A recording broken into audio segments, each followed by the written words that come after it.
butter.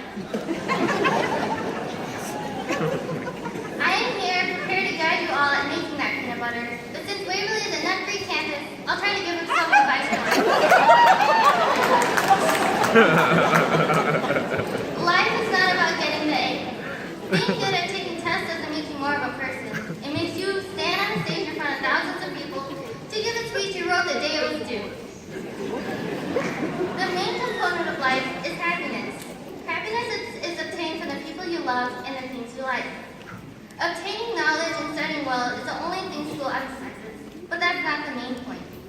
Do you think that I like studying? I don't. So I spend the absolute least time studying possible without getting whipped by my parents for 5 minutes that some teachers give before their test.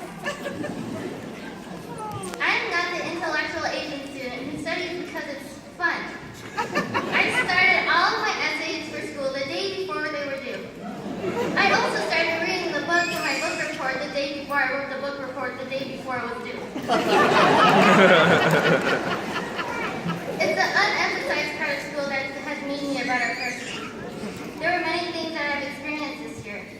I helped power up a wind vortex in the bowling alley to cheer on my team, Ted Cruz, Zodiac Killer, 2K16, Illuminati Confirmed, question mark. I have chanted cult-like rituals in the theater with the lights shut off. Clapped exactly 8 times with that cult-like crew. Started triples tennis. Decided to write all of my notes one day with my right hand. I'm a left-hander, by the way. Somehow dropped my glasses and backed onto them with my car. And apparently sent students missing by holding them in my basement chamber. It was moments like these that made me a better person. I am a better person because I'm happy. Now that my advice is over, it's time to give my thanks. I would like to thank my parents for raising and supporting me. I would like to thank my sister for seeing this crap that I do at home without revealing that I'm weird and stupid to the rest of the world. I would like to thank my friends for being a part of my happiness. And I would also like to thank the teachers who didn't assign tedious, unhelpful assignments, and those who let me sleep during class because they understand that my health was more important than the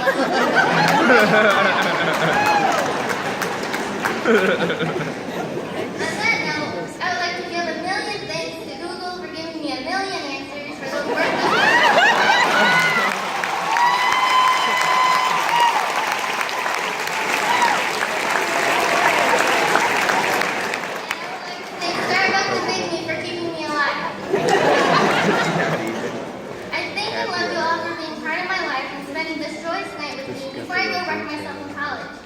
Have a good rest of your night, everyone.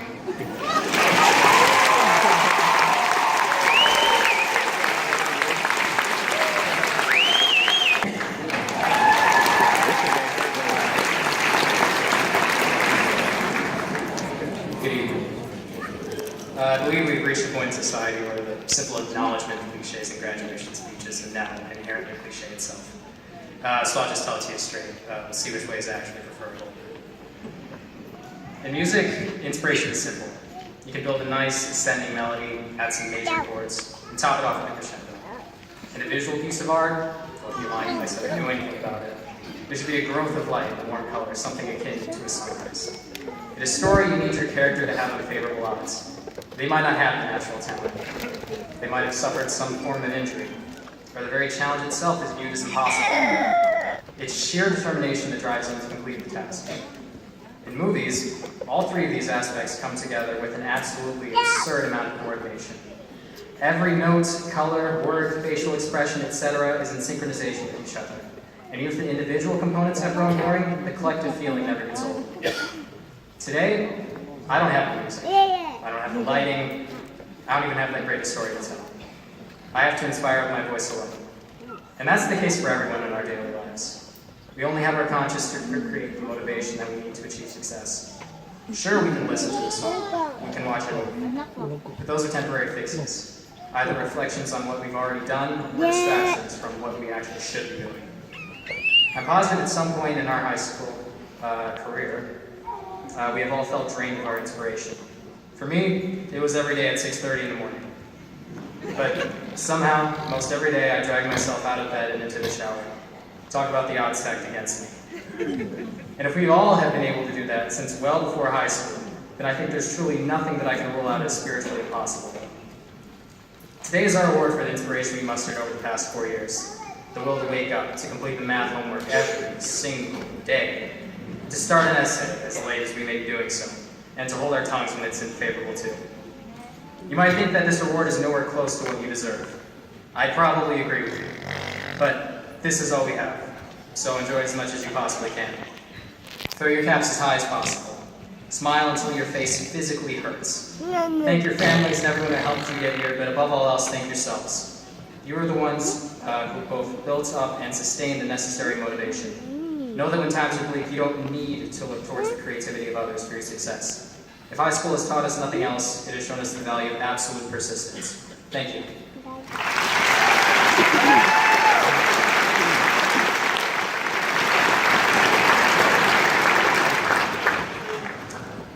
Well, it is time.